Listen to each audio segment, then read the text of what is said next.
Hi, everyone. Welcome back. I'm Mia. And I'm James. Mia, how was your week? Honestly, a little tiring, but good. How about you? Mine was kind of frustrating, actually. Oh no, what happened? I was watching an English video yesterday and I understood almost everything. But then there were a few words I didn't know and I just froze. I stopped the video and looked up every single word. I know that feeling. It took me forever. By the time I finished, I didn't even remember what the video was about anymore. That happens to so many learners. You pause once, then twice, and suddenly the whole video takes 3 times longer than it should. Yes, and it's exhausting. I started the video feeling excited, and I finished it feeling tired and a little sad. I think many of our listeners feel the same way. You understand most of the sentence, but 1 or 2 words stop you completely. Exactly. It's so annoying. And it makes you think, I'll never understand English naturally. But that's not true at all. I really hope not, because right now it feels true. Well, today I want to teach you a simple idea that can fix this. It's called the 70% rule. The 70% rule? That sounds interesting. What is it? I'll explain everything. But first, let's take a quick break. Actually, before we start, can we ask you all something? Yes, if you're enjoying this podcast, please hit that like button. And if you haven't already, subscribe. We post new episodes every week. It really helps us reach more English learners just like you. Also, share this episode with a friend who is learning English too. Okay, now let's get back to it. So, Mia, what exactly is stopping people like me? What's the real problem here? The real problem is something I call the enemy of understanding.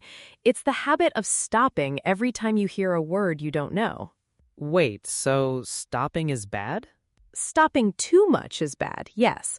Your brain needs to hear the whole sentence, understand the feeling and the situation, and keep going. Confused. But how can I understand if I don't know the word? That's exactly what the 70% rule teaches us. Let me explain the first tip.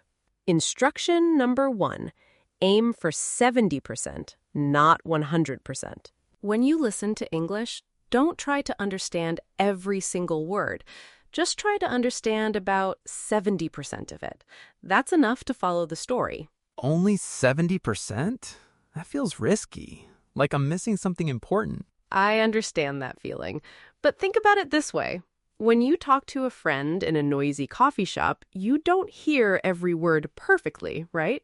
Yeah, that's true. Sometimes I just guess from the situation. Exactly. Your brain fills in the missing 30% using context. This is a normal, healthy way to understand a language. So understanding the general idea is more important than understanding every word? Yes, that's it exactly. Let's call this idea context. Context. Context. Context means the situation and information around a word that helps you understand its meaning. Okay, so context helps me guess the meaning without stopping. Right, and once you trust context, your listening becomes much smoother. Can you give me an example of using context? Sure. Imagine someone says, I forgot my umbrella and now I'm completely soaked. Maybe you don't know the word soaked. I actually didn't know that word before. But from the situation, you can guess it probably means wet, right? Umbrella, rain, forgot, it all connects. Oh, that makes sense. I didn't need a dictionary for that. Exactly. Your brain is smarter than you think. It just needs permission to guess instead of stopping. Okay, I like that first tip. What's next? Tip number 2, don't pause the video for every new word. But that's exactly what I did yesterday. I know, and I understand why you did it. But every time you pause, you break your focus and lose the flow of the story. Curious, so what should I do instead? Simple. When you hear a word you don't know, just notice it in your mind and keep listening. Don't stop. But won't I forget the word? You might forget one or two words, and that's okay, but you will remember the story, the feeling, and the general meaning. That's much more valuable for real listening skills. That's a new way to think about it. Here's another word for you. This skill is called fluency. Fluency. Fluency. Fluency means speaking or understanding a language smoothly and naturally without stopping too much. So my goal is fluency, not perfect understanding. Exactly. Fluency comes from flow, not from stopping and checking every word. That's hard for me, though. I feel nervous when I don't understand something. That nervous feeling is very normal. But try this. The next time you hear an unknown word, just say, okay, quietly in your mind, and keep going. Just let it go? Yes, let it go and trust that the story will keep making sense. You can always look up the word later after you finish watching. After, not during. Okay, I can try that. That small change alone will make a huge difference in your listening comfort. Okay, tip 2 makes sense. What's tip 3? Tip number 3, pick content that is just a little bit hard for you. Confused. What do you mean by a little bit hard? When you listen to a video that is too easy, you don't learn anything new. But if it's too hard, you get lost and give up. So I need something in the middle. Yes, you want content where you already understand about 70% and the other 30% is new and challenging, but not impossible. So that actually matches the 70% rule from earlier. Exactly. It's all connected. This balance is called being comfortable. Comfortable. Comfortable. Comfortable means feeling relaxed and okay, not stressed or worried. So I want to feel comfortable, but still a little challenged.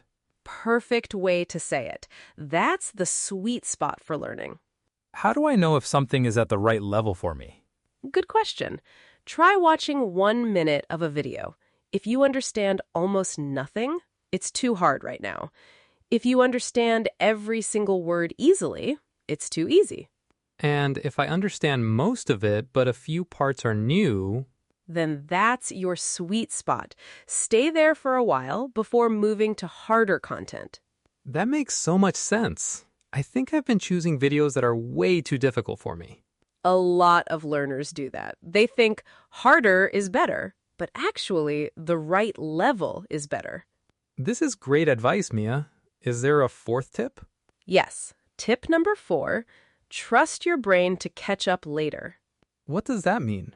Sometimes you'll miss a word in the beginning of a sentence, but by the end, everything makes sense. Oh, like when someone says a long sentence and I only understand the last part, but then I go, oh, now I get it. Exactly like that. Your brain naturally connects the pieces together, even if you missed something at first. I never trusted that before. I always thought I had to understand everything immediately. That's a very common belief, but it's not true. Understanding takes a little time, and that's completely normal. This is such a relief to hear. Let's call this patience. Patience. Patience. Patience means staying calm and waiting without getting upset or giving up.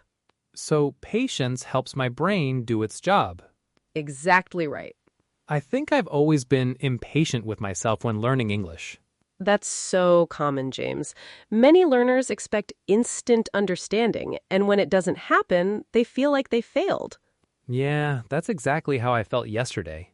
But real understanding grows slowly, like a plant. You don't see it growing every minute, but after some weeks, you notice it's much taller. I like that comparison. Slow growth is still growth. Exactly. So next time you miss a word, just relax and give your brain a moment to catch up. Okay, one more tip or are we done? Let's do one final tip. Tip number 5, practice a little every day instead of a lot once a week. I usually study for 3 hours on Sunday and then nothing all week. That's actually less effective than studying for 20 minutes every single day. Really? Even if it's a short time?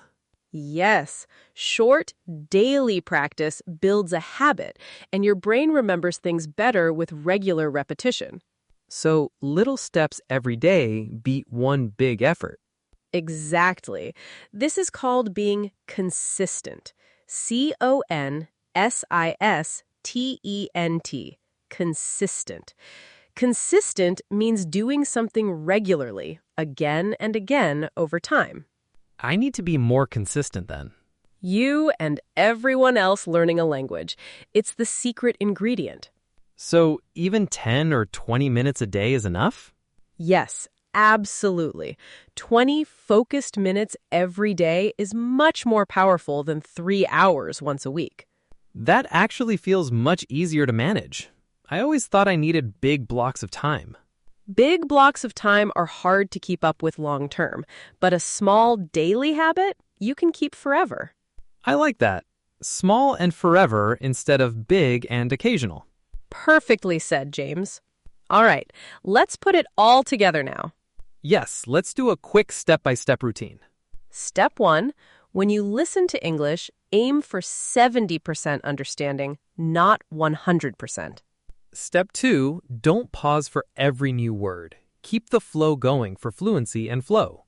Step 3, choose content that feels comfortable with just a little challenge so you stay comfortable but still learning.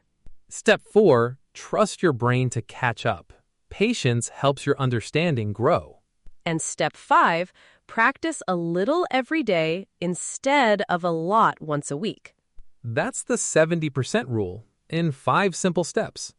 Thank you so much for listening today. Yes, thank you. If you like this episode, please like, subscribe, and share it with a friend. And here's a question for you. What is your favorite English movie or show? Yes, tell us in the comments and let us know if you've tried watching it without subtitles. We'd love to hear from you. Until next time, keep practicing. Bye, everyone. Bye.